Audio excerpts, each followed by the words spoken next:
mianatra eo tongotrao.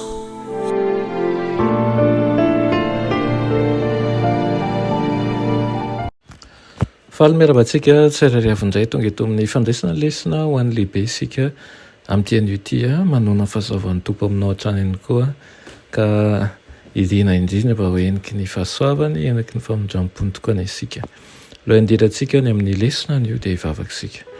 Anay tsara indrindra mbola vehipisaoranao izay ny amin'ny tombontona izay omenao anay idinay mba ampiasana ny fotoana sasany amin'ny iainanay ho amezana voninahitra ny anaranao, ahafahanay mandrato ny fahamarinana ihany koa ary mba ahafahanay ho tonga saina ny amin'ny zavatra misy eto amin'ity ady izay fanaovan'ny ratsy ny tsara ity.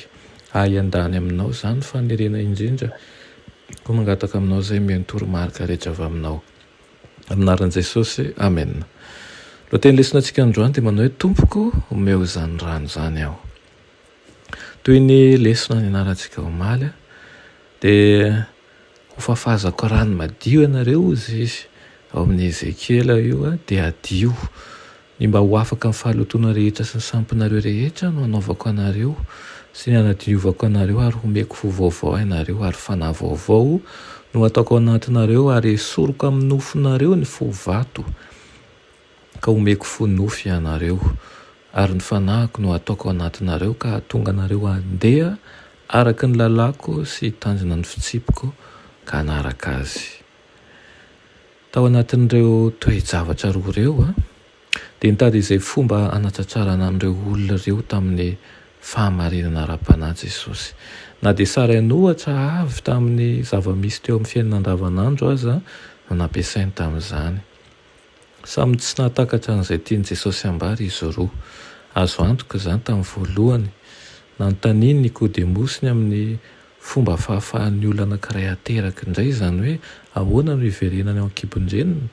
Hita mazava fa ny saina araka izao tontolo izao sy araka ny tany Nikodemosy na dia fahamarinana ara-panahy no nitondroan'i Jesosy mazava mba hifantohany. Ilay vehivavy koa dia nandray raha-baky tenin'ny tenin'i Jesosy mikasika ny rano kanefa zavatra ara-panahy no resahan'i Jesosy taminy. Sao ny navaliny teo anaty andro fanomezan'i Jesosy azy ny rano velona manao hoe tompoko omeo an'izany rano velona izany aho mba tsy hangetaheta na ke ho atsaka intsony.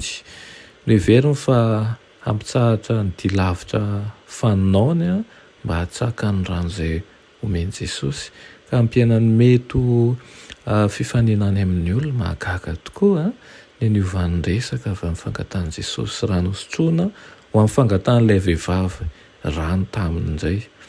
Tapoka teo dia niovan'i Jesosy ny antony-dresaka ka nilazany raha vehivavy mba hiantso ny vadiny ary hiverina ho aminy. Inona ny anton'izany fiovan'ny antony-dresaka tampoka izany? Nitory fiafina fenana ny fihetsik'ilay vehivavy kanefa hitan'i Jesosy ny tao am-pony, tsy maintsy hatrehany ny toe-javatra iainany mba hahitany fahasitranana. Alohan'ny azahoany ity fanahy ity mandray ny fanomezana izay irina tosika aminy dia tsy maintsy tarihiny izy hanaiky ny fahotany sy hanaiky ny fahamonjeny.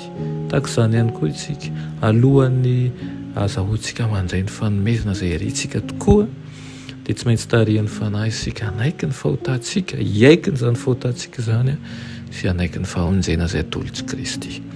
Irina anie ianao mba hanaiky izany tokoa ka ho tonga aloha rano boboka ao anatinao ny fahamarinana. Amen.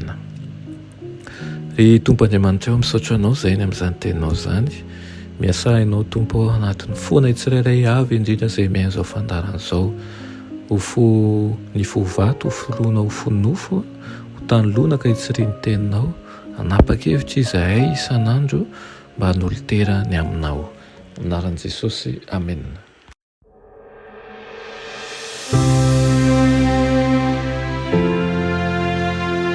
Mianatra eo an-tongotry Jesosy isan'andro.